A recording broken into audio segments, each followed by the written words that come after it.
Yeah, in all my years of doing this, this is the longest last name I've ever seen. If this is really a last name, is this Marissa CHANTARAYUKHONTHORN. The whole alphabet is in this name. I'm going to show her. Look at this. Here we go. Can you say her last name? I think there's like 4 names, but yeah. Marissa Chance. Anyway, we'll show her. I'd like to meet her because I hadn't never seen that name before. But it's a different name in the book. yeah. Anyway, we're going to show her against the bill, not testifying. And have we already done? Nope. During call. Chelsea Brass, here representing herself against the bill. Yes. I'm against SB 60, and I would like. You need to go ahead and HB 60, and if you would tell us who you are and who you represent, just so we have the record right. My name is Chelsea Brass, and I represent myself. And I wanted to provide my testimony against HB 60. When I think about access to these services, I think about what it was like to grow up in a low income, as you know, my mother, single mother, growing up low income. I think about what it was for her to try to provide stability and how long it takes to gain that kind of stability as an adult. And I want to ask what you think provides stability. Is it a job with security, a loving partner, 6 forms of insurance to protect the stability we've built for ourselves? I want to ask the members to think about what a pivotal and vulnerable time it is in young adulthood to try to build that, and just how easy it is to be set back. You know, you could, you know, as a young adult, it's just I had one medical bill that set me back a year to pay, and I mean, and I just, you know, we all know how expensive it is to have a child. It could be a joyful addition to our lives, but it's certainly a financial setback, and a setback in other ways too. My friends who with children, it took them much longer to get an education, to finish college. One of my close girlfriends that will also be testifying tonight, she bravely, as a single mother with a daughter, just finished her bachelor's degree after several years. And so I just want to ask, I'm saying all of this as to say, from what position are we to judge the situation that young women find themselves in? I reject the notion that they are solely responsible for their situation. I ask, is this from a position of wisdom, from hindsight, as older adults, the well-housed, the well-fed? I don't feel that we're serving people, our vulnerable communities with these measures. I really think we're only limiting them. How can we expect the best when we have little safety net to provide these young families? Not everyone is blessed with the resources, the emotional resources, the financial resources, and I just don't want to take away one of our young's right to choose which road to travel. Thank you. Thank you very much for your testimony. Chelsea Umberger, here representing herself, testifying for the bill.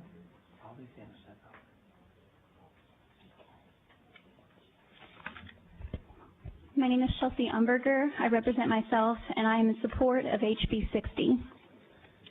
On June 18th, 2012, my husband and I found out that we were going to be parents.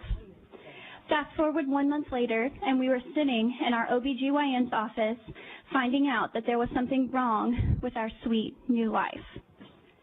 At 11 weeks, we saw a specialist where our baby was diagnosed with anencephaly, a fetal abnormality that is deemed incompatible with life. We went to a second specialist in Fort Worth to confirm the diagnosis, and he gave us our options of terminating or continuing our pregnancy.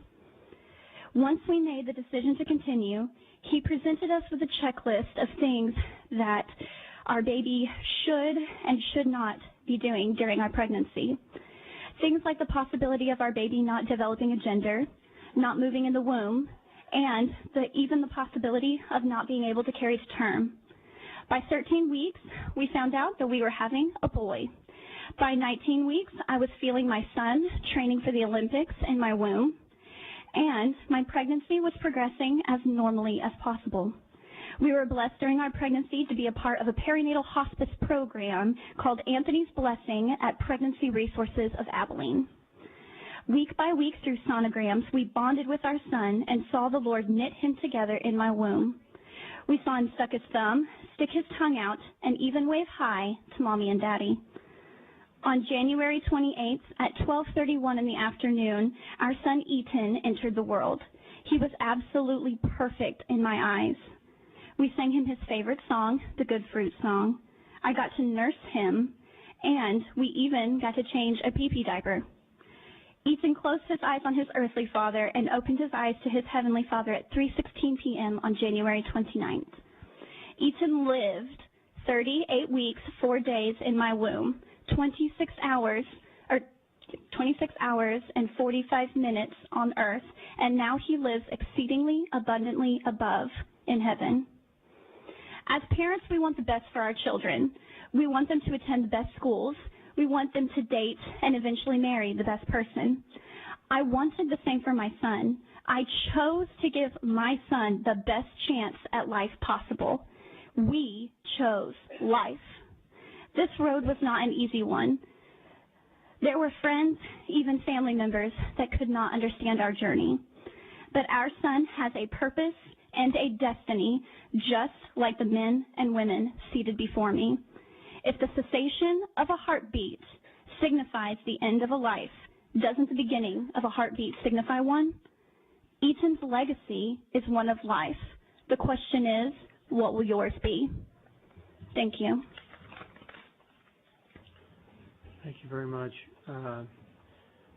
Chelsea Cantillo, here representing herself against the bill. Hello. Thank you, Chair and Committee, for allowing me to testify. My name is Chelsea Cantillo, and I am a constituent of Representative Eddie Rodriguez. I am here today to state my opposition to House Bill 60. I oppose this legislation because I support the right to affordable and accessible health care for all women. There is a lack of empirical evidence to defend and support this proposed legislation. I think that legislation of this nature, legislation that can drastically affect the future reproductive rights of women, deserves a fair vote and an open discussion. I am concerned that legislators are making decisions about the reproductive rights and health of women under the guise of protecting women.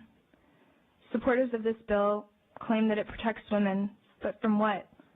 The Department of State Health Services regulates these facilities.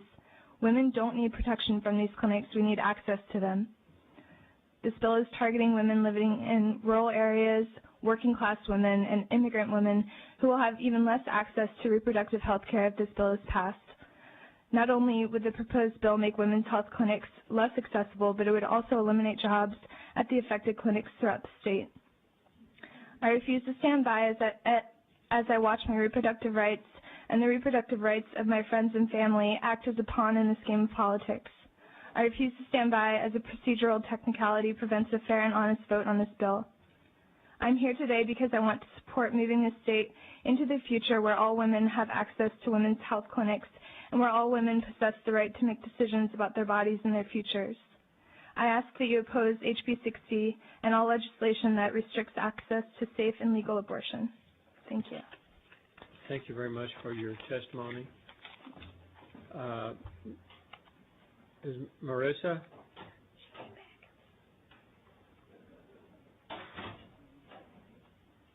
Is Marissa with a real long name? Are you out there? Because I was told that you wanted to testify. So I guess she'll show up in a minute, and we'll all get to meet her. What's the next? Shannon Cavanaugh. Shannon Cavanaugh, here representing herself to speak against the bill. We'll show her not testifying against the bill.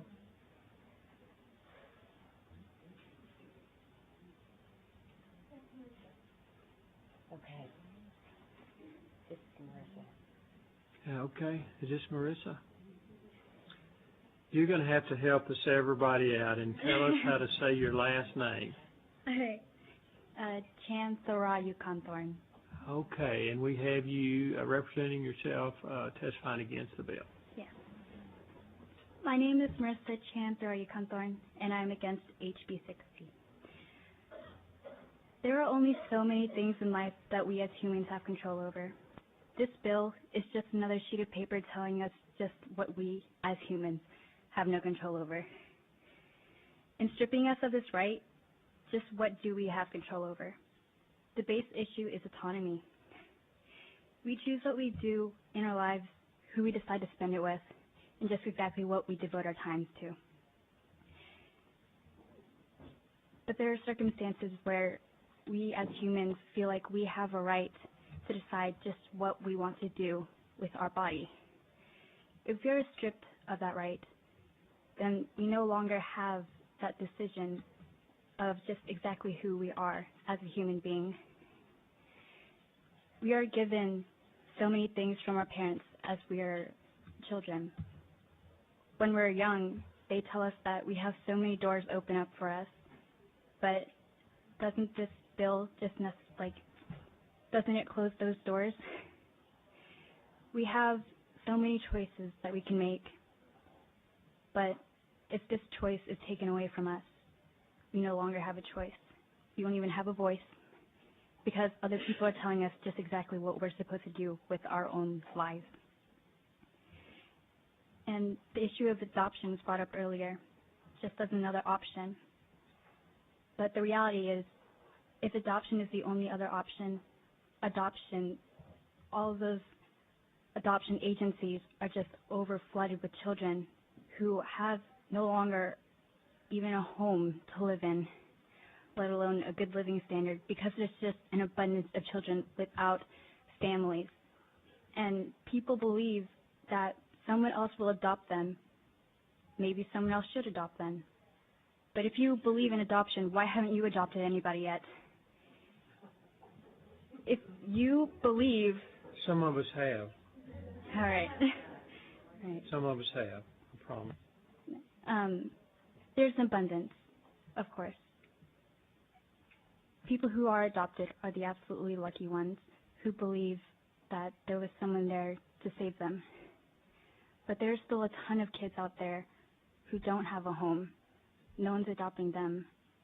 Where do they go? They don't have anywhere else to go except to stay in that living condition where they just don't have a choice. And if I were ever put in that situation, I would always question, what is my self-worth? And I really, really do hope that I would... We can wrap up now. All right. Thank you. Thank you very much for being here. Thank you for your testimony. Jennifer Alexander, here representing herself against the bill. Is Jennifer Alexander here? We'll show her against the bill.